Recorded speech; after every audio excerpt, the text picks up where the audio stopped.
Alrighty, so I hope you tried to solve this exercise on your own and you came to some conclusion. So first thing that I would like us to do is just, let's not delete it, let's basically copy it and paste it right here, bktt. Okay, so let's say some even numbers. Okay, some even numbers. So this recursive function is basically going to read an input from the user on every recursive call, and then what we are going to do is to check if the base condition is satisfied. If yes, we are going to return again 0, right? Why again are we returning 0? That's very simple, because if we know that we insert -1, that's the stopping condition, and the contribution of this final result to the sum of all the even numbers in a sequence is basically 0. That's why we return here 0. Although a lot of exercises you will see pretty much in these sequences exercises, you are going to see a lot of times a returned result of 0. That's in the base case. That's not something that is mandatory or that will always occur. Okay, we can have a lot of other examples where the result here, the returned value, will not be 0. Okay, but maybe we will do also some exercises just like that. So alright, with that being said, let's move on to the important part, because everything up until now was pretty much the same. We just modified the function name, and the reading of the input was the same, and the input from the user, the stopping condition, was also the same. And now let us talk about the recursive calls. Probably here we will have something to modify, something to edit, to satisfy the solution for the sum of even numbers. Okay, so recursive calls. If input user modulo 2 equals to 0, then it's definitely an even number. And what we would like to do, so previously we done something like this. We did return 1 because that was the contribution of this given function call to the count, to the total count that we wanted to find out. And now we don't want to find just the count, the total amount of even numbers. We want to find their sum. And the contribution of this function call, of this specific function call, to the final sum of all the even numbers in this sequence is basically just to modify this value, this 1, with what value? What do you think should be placed here? Okay, what do you think? Well, the answer is the input user value, because if that's an even number, then we would like to add this even value to the final result, and then to call another instance of this recursive function. So let's just modify it because we changed the names. So if the input is an even number, then return this even number plus the result of the next function call, of the next recursive call. Okay? And if that's not the case, we are going basically to return, or simply to call, another recursive instance of this function. So I hope that's clear, guys. You understand what we are doing. Okay?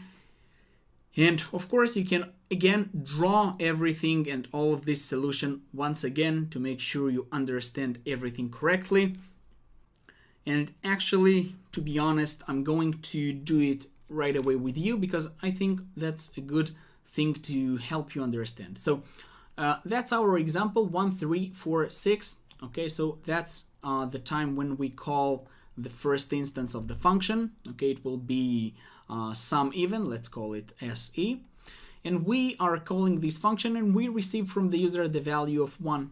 Okay, and if that's the value of 1, we check this condition is false. Then we execute the 42nd line and we return the same function. So we want here to return the result that is still unknown, right? Because the result here is the result of this other function call. So this another function call, we are going to call it. And here we are going to receive another input. It will be 3. And we are going to return the result of something that we still don't know, because that's the result of another function call. So that's the other function call. So here we get 4. Okay, and if we get here 4, right, that's the example 4. And if we get 4, we simply will check this condition, and it will be true in this case. Then we are going to return the input user, which is 4, plus then something that we still don't know. So that's going to look like this: 4 plus the result of the next function call. So we are going to make this call again, and here we will get 6 as an input, so 6, and we know that's also an even number, and we are going to return from this instance 6 plus something that we don't know, right? We don't know the result of this function yet, because that's another function call. And now we are going to get here from the user -1, right? Because 6 we got, 3, 1, all we got. Now it's -1. So the user inserts -1. So printf, please enter a number. User specifies -1 for the final. And then we read this value, and we can see that the base condition, this stopping condition of the recursive calls, is being satisfied. And we know that the result returned from here is 0. So 0 is returned. 6 plus 0 is 6.